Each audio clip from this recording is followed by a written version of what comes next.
Okay, who would win in this fight? Ray Sefo or Dana White? Ray Sefo.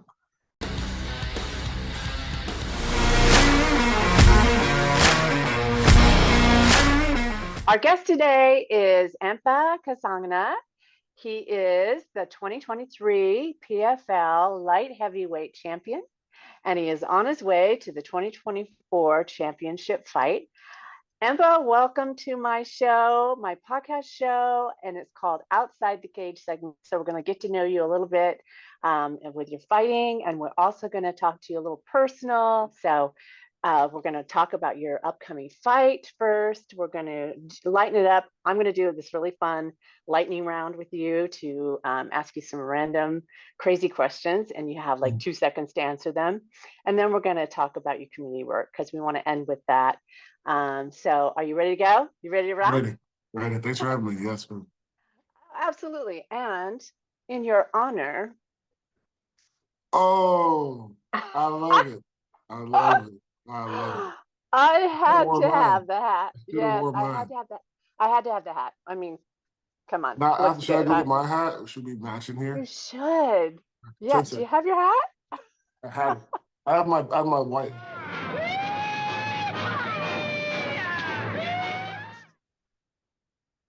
Gotta have the hat. I have the hat. Handsome. Although mine has a little bit more bling on it. It's more of a girly hat. I like it. Nice hat. Thank you. Okay, let's jump into the fighting realm. Okay, so you're the 2023 PFL light heavyweight champion. The 5 rounds of action. We go to the judges' scorecards. All 3 judges scored this bout 50-45 for your winner via unanimous decision and 2023 PFL light heavyweight champion, Impa Kasanganay. You won $1 million last year, and now you're going to fight your way onto the 2024 platform for the championship, and you're fighting Dovletdzhan Yagshimuradov. Is that his name? Yagshimuradov. And he's a pretty tough fighter. I've watched him fight a few times. I've watched all of your fights. And we want to talk about that upcoming fight. I want to ask you some questions about that. So you're getting ready to fight him. He's a 24-7 record, and he has like a 54% knockout rate. You see the slip of the jab, the big uppercut right up the middle by Dovletdzhan. NATO on wobbly legs. Big right hook, and that one hurt him, sent him to his knees. Referee looking very, very hard at Jakub NATO and stepped in. He's seen enough. So he is a banger. I mean, yeah, he knows how to get in the ring, and so do you. I've seen your fights. Leaps and bounds ahead of where it was when he first joined the PFL. Oh my goodness! Ice is more Hamlet! His last fight, he was willing to stand and fight Rob Wilkinson toe-to-toe, and no real grappling, nothing. So it was just a win by decision, striking game. Let me ask you, can you share with me, Impa, what you think is your similarities and your differences from Dovletdzhan? Yeah, Dovletdzhan, he's a solid fighter. So, yeah, I also came from the Bellator side in the PFL, and I really respect that. Not a lot of guys have. He's done well. He's finished. Let's see, he's finished his first fight, and then his last 2 were decision. But he fought well. He found a way to win. Coached well, coached my American top team, and obviously from his training back home. Like you say, he's a 54% finish rate. But for me, it's going to be, watch the dog be disciplined. He's a dog in some sense, right? He's got like that grittiness to him, which I respect. And I mean, he's going to be coached well. Some similarities is that, he comes to a fight. He's a finisher. He's finished many of his fights. And I say out of most of the fighters, he's more of a complete mixed martial artist. He has solid wrestling, closer to complete, but not fully complete. But he can grapple. He knows when to grapple. He has creativity it's like certain kicks, like spinning kicks, where he punches from. He finds ways to find different strikes, and then he'll wrestle when he needs to. Yes, I've seen that. Yep, yep. What do you think is, do you have any unique challenges you think against him in your present fight? Do you think there's going to be some challenges that you need to work on, or do you know his game fully and you're going to be prepared? I'm prepared. I'm prepared. I'm going to dominate, but I don't overlook anybody. I don't like disrespect them as far as saying he has 4-ounce gloves on. You need to be smart, Yes. right? I know he's coming to fight. It's a title fight. To me, every single fight's a title fight. That's how I look at it, right? Yeah. If you look at like if this is the UFC or another organization, right, and you win the title, for every fight you fight in your weight class, it's a title defense. So this will be the fourth title defense this year for me, right? So I look at it like, so I know he's definitely had room to study, right? But I look at it like I'm always working on myself. I never really stress about the opponent. The opponent can change, right? I'm improving, getting better everywhere from the feet up, as Joanna says. I always look at it like every single aspect of my martial arts skill I'm here to improve in. Whether it's my grappling, it's my boxing, my kickboxing, intelligence. That's the focus for me. Yeah, I And feel like you're a very intelligent fighter for sure. thank you. Appreciate that. Yeah, Yeah. So absolutely. that's why I see me dominating the fight from the beginning to the end, pushing a pace, right? And I can break him. I break Yeah. anybody. And I'm gonna do that on, at the end of the year. Yeah. He seems like he has good cardio, but yours is phenomenal. I've watched you, like when you fought Josh Silveira, I feel like your cardio was just a bit better than Josh's in your last fight in semifinals. So watching your cardio, it is pretty phenomenal.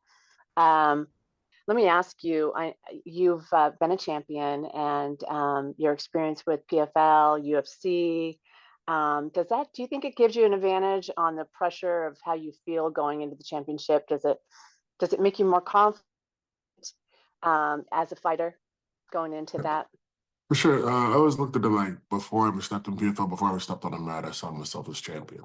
That's how I looked at it. So carry myself and conduct myself that way. I never looked at it Yes. like because of PFL or because of the UFC. If I was still in the UFC, I'd be champion there.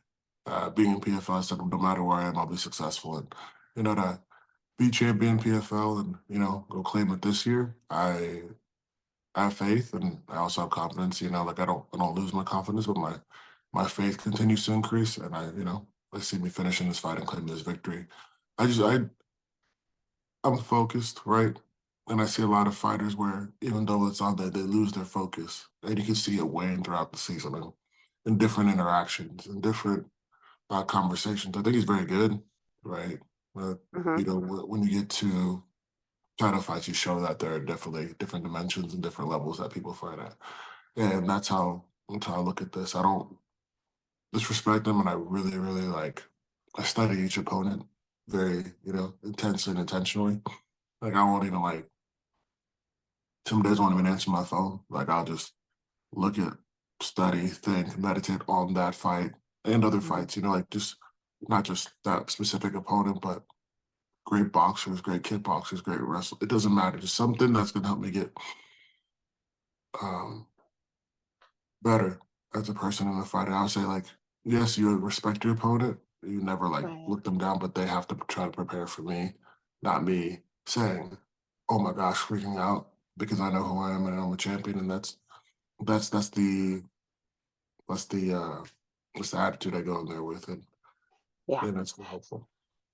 Speaking of that, when you say that, I've always wondered this as a participant of watching a fight. You're such a nice guy. I've met you. You've got just such a great spirit about you. And then you get into the octagon and you become something else. I know you prepare physically, you know what to do in that ring. However, how do you get into that warrior mode? mentally you have to be really prepared. Is there a way to prepare yourself mentally, or you just get in there and there's a switch? Well, I'm a Christian. I pray and I read my Bible. But I live there. So I don't me in the cage, me outside the cage really aren't different. That's just to when it's time to carry yourself, right? There's a time and place for everything. Like right now, I'm not gonna be an interview trying to fight y'all. I'm gonna be here in the interview. Um, you know, carry myself professionally. But my brain's always there, my heart and my spirit are always there. It's not like it's a peaceful place for me. Yeah, if you say like fight tonight, I'd be great. You know, if we said fight tonight, then I get all the holidays for the rest of the year. They say fight on New Year's, I'm there to fight. They say fight on Christmas. If they say fight on, what was it last year, Black Friday, it doesn't matter when it is. Like I train year round, I live this life, and I'm committed to it. So how I get there is, I pray, meditate on it every day.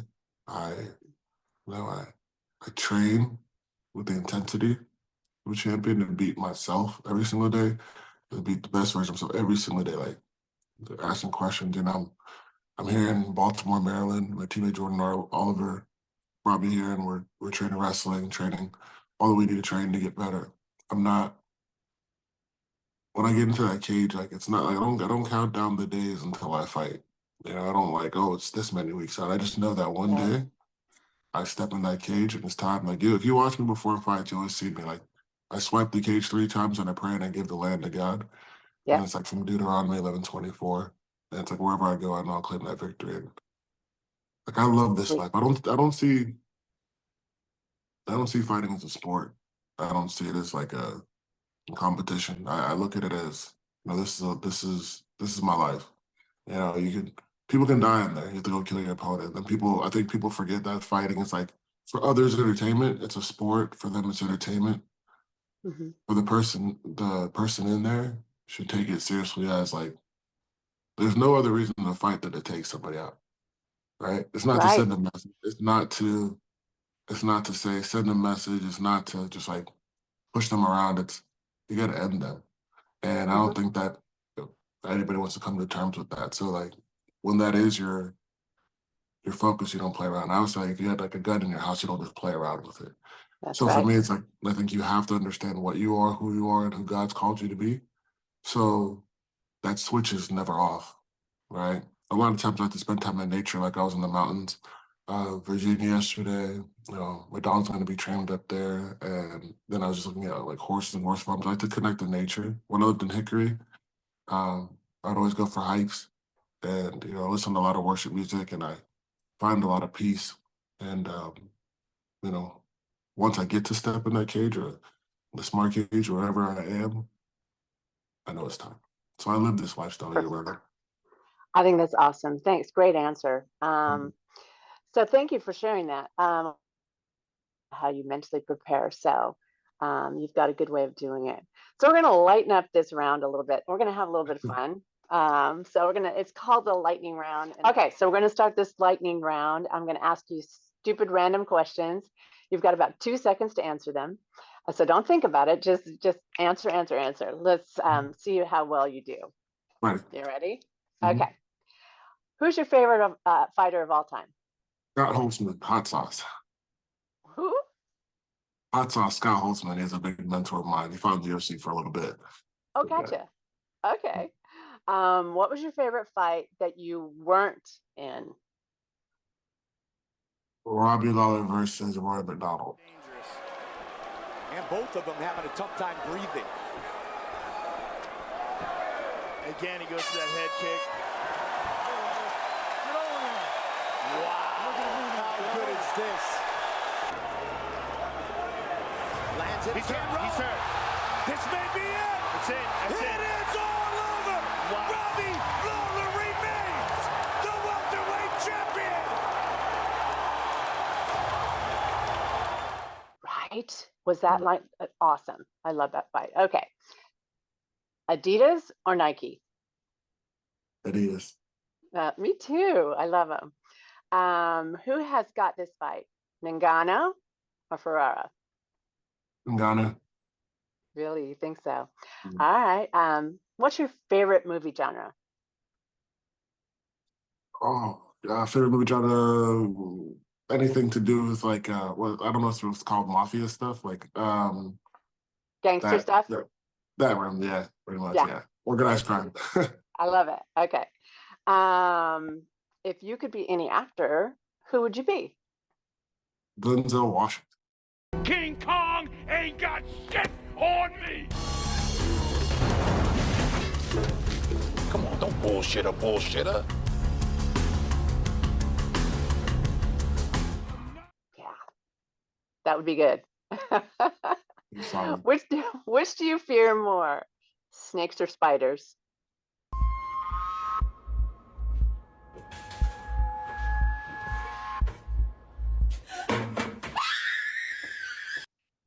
Oh, I don't fear anything. I knew you were going to say that.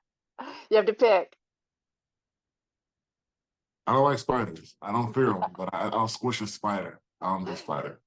So you don't scream when, when it's spiders into No? No, I just Squish them. Depends on how big they are for me. Okay. What are you better at other than fighting? riding motorcycles. I gotta work on the fist tapping thing. No, you gotta work on the bike riding thing. That's a good one. Okay. Dog or cat person? Dog. Beacon all day. Yes. Oh yeah. Dog is all day. Okay. Who would win in this fight? Ray Sefo or Dana White? Ray Sefo.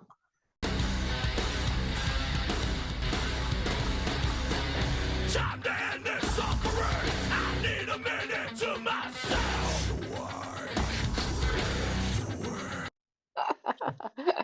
Agree. If you could time travel anywhere, where would you go and what year would it be? Ooh, I'd go to a year exactly. I would go You could do a year, yeah. I go to ancient Rome and go to the gladiator games.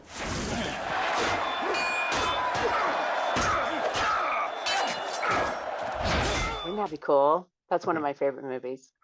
Gladiator. Okay. Beach house or lake house? Oh gosh, that's a good question. Beach house. Okay, so if you have a yacht parked at the beach, what would you name her? Yeah, parked at the beach. I would name. What would you name your yacht? I don't have to answer this one quickly. Her name would be Mary. Mary? Yeah. Okay. And one last question. This might throw you under the bus. I don't know. What's your mom's favorite flower? The rose. Okay. Do you know what color? Red. Okay. So she'll love you now that you know her favorite flower. Mine is yellow roses. So, all right. Perfect. Her name is Dolores. Her name is Rose. Translates to Rose. She's sweet. She's a sweet lady. I met her. All right. So let's go back. I think one of the most important parts of this interview is your community work. You have really, you're very, very involved, especially with the youth. And you just recently opened your new gym, IMPA's Refinery. Tell me a little bit about that. What's the purpose of it? And tell everybody about it. Yeah, so IMPA's Refinery, the name, for me, it's like when I was an amateur, I would say, what do I need to do as an amateur and as a pro to get better to refine myself? And that's based off two quotes. One is my favorite Bible verse, Proverbs 14:23. All hard work brings profit. My mere talk is only to poverty. And then another quote I like, which is an excerpt that says, how long are you on the wait before you demand the best of yourself? And I change that to I. And that's from Epictetus. And I want the kids and the adults and anybody who trains in the gym, early pros, amateurs, to realize like you have to refine yourself as a human. Everybody's a gold. You go through the refinery and the fire, you remove the impurities, and I go through it with you. I'm ready to get back to them. I've been up here training for a couple of weeks, and it's nice to have a great team back home who's really running it. I bought the gym from my trainer, Dieter Navarro. His name is DK Fitness was the name of it before, but I bought the business, and revamping and doing different things. So boxing, MMA, kickboxing, and I had wrestling. I love what I get to do, and I love seeing people use martial arts as a vehicle to improve their lives. So whether we're training on the mats together, or I train there in the mornings or the evenings, or getting to see the kids run through different sessions, I'm there for them. That's awesome. That's awesome. It's one of those things like you need those places in the communities, like it's a beacon of light, you know, where people can come to and feel welcomed and comfortable, and but they don't feel they feel comfortable being welcomed, but when they're in their challenge, so they don't come there to see comfort, but they know they're in a welcoming environment, and it's that place for me. Like I want to see these kids open businesses. I want to see these kids go to school, get their GEDs, get their college degrees, you know, start families, and feel like and know that they can come back and forth to the gym and keep building out kids programs. So yeah, it's it a all special place. starts with kids, right? To get them in a better place, even if maybe the home life isn't as good. But yeah, you're doing great work there. I think that's Thank you. awesome. Thank Yeah, you. absolutely. Now I saw an Instagram post. You posted something about the John Numashek, is that his name? The driver at the Indy Check, yes. 500. Yeah, hmm tell me what that's all about. I want to know. I love it. Not Indy. I'm sorry. It was NASCAR. Yes. NASCAR. Yeah, it's Yes. NASCAR. The Daytona. Yes. 500. How fun. It was a lot of fun. Yeah, it was a night race. So you know, Joanna, she does awesome work. We had what was it? It was a full week. We went to the PFL fights in DC, flew down to Daytona, and I had like a great experience, you know. With the motor racing outreach, Chaplin gave us the most amazing tour and meet all the, you know, drivers. Got to meet Nemechek and his family. Funny enough, he's from Charlotte. So Yeah. we all group around each other, him and his team, his wife, his media team, everybody, Mitch. I had a great time. But it was super cool. I got to see him before the race and his family. And it was so inspiring, really. Like being around a lot of that, because you start seeing how these high level athletes, these people who are doing great in life as far as like some of the top earning athletes, and how much they have going on before a race while they still stay dialed in on what they need to do. Sweet. We got to stay in the suite. It wasn't that sweet, but it was really awesome. So we're like, you know, the CFO for Daytona, for the Daytona track was there. We started talking, he picking his brain, and he was super, super cool. We had such a great time. Like Joanna really hooked up the experience. We brought the belt. We got some junk food, right? And it was this nice time in Florida. Met this group of students from the Bethune-Cookman, right? And HBCU, and a lot of these kids never seen NASCAR, never been around it. And they were doing like this NASCAR lab at their school, around Olympians, around people in the United States Navy, and some people from the Army. And it's just cool to see like how NASCAR still supports a lot of like, you know, people here in America, and just like what's going on. It was just like a fun day. Kids everywhere, people everywhere just having a great time. And it was a real honor to be there. And you kind of laugh and you think about how much your life has changed since stepping into the PFL, fighting, choosing this career into what God's called me to be. And it also challenged me to see that there's so much more ahead. Motor racing outreach is awesome. Like they have like the chaplain and his wife. They have this little area for the kids to play of everybody who works for the track. Like they're a big community, a big family. And then they just pop and go to the next race and pop and go to the next race. Me and Mitch and his team are awesome. Like want to collab together, do some more work, and they're really cool, super supportive. They're just staying in touch. So getting new friends is always great, and people who are doing high level things, especially from the city that you grew up in or the town you grew up in, it makes you proud. So I had a great time. Absolutely. It's such a great sport. I love car racing. Great. Thank you for sharing that. I have one last question. So if you win this fight, this upcoming fight with Dovletdzhan, and you're going to win $1 million, what's your next step with that? Well, so the next step, when I claim this victory, get this title, and the $1 million that comes with it. You know, I'm going to tithe first. I always tithe. That's my first investment. Go to church, tithe, thank God. Then I'd like to get a ranch. You know, I'd like to, you know, get like a place where I can The reason that was always a big reason why I always wore the hat. Like I always wanted to live off grid, have that. I have a farm or ranch and doesn't have to be a trillion acres yet. One day for sure, but I'm gonna be able to have a place that I can, go back and forth to, whether it's my permanent residence, which would be awesome, or I go back and forth to Miami. We're doing some really so cool things as a team.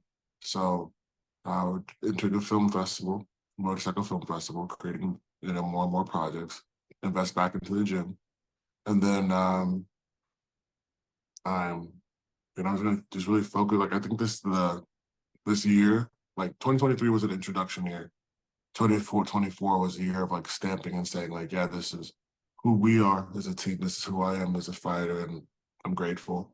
But this is not even scratching the surface yet. Step into 2025. Do some more outside of fighting tournaments, and you'll see those announcements soon. So investing back into that, and then it'd be nice to have a place. Like I'm here in Maryland and near Virginia, and I like this area a lot. It's special to me. DC's like it's the first place I got my title, and right outside of it, my sister's at West Point in New York. My brother's in Knoxville, Tennessee. So it's like it's a little in between spot. But yeah, you have all your family all around you. Right, yeah. So move my parents with me, or back and forth between Charlotte, and go back and forth between up here and Florida. I'd like to have like more than a few acres, and horses and crops and everything like that, to kind of live off that and just find that peaceful place. 'Cause especially like with like fighting from with the cameras, everything, it's nice to have a place you can get away to, and I'll start doing that. And if I did have like ranch hands or people who could start really developing stuff on there, give people jobs, I'd like to. But I really, really want a that and just start investing for the future. Single, no kids, so it's nice to kind of do what I want. That'd be nice, but it'd be cool to have a place that's set up for when I want to like settle down and have a place for people to come to. So kind of working for that. I always say like that's what I'm working for. It's like I'm working for it. I always say, honor God, do my job, and I'm just working for my future wife and kids. So whenever I meet them, that's it. So that's my focus, and then the rest I'll save. We're gonna do some awesome things as a team. Ideally, build some more businesses. So that's about it. Awesome goals. I'm really excited for you. So I'm going to wish you the very, very best of luck for that fight. I hope that I can be there. I don't know where it is. I don't think we all know where that is. I'm anxiously anticipating some news soon about that fight. So I'm excited to hear about it and perhaps go. So I'm going to wrap this show up today, but it was such a privilege and honor to have you, Impa. I love knowing you a little bit better, and I'm so happy you knew your mom's favorite flower. Thank you. Thanks for having me. I appreciate you. So this is my segment Outside the Cage. I hope you'll come back, and I have so many questions to ask you, and we don't have time for it. We could talk all day. I definitely want to come back for sure. Thank you so much. Absolutely. Have a great day. Thank Take care. Blessed day. Bye-bye.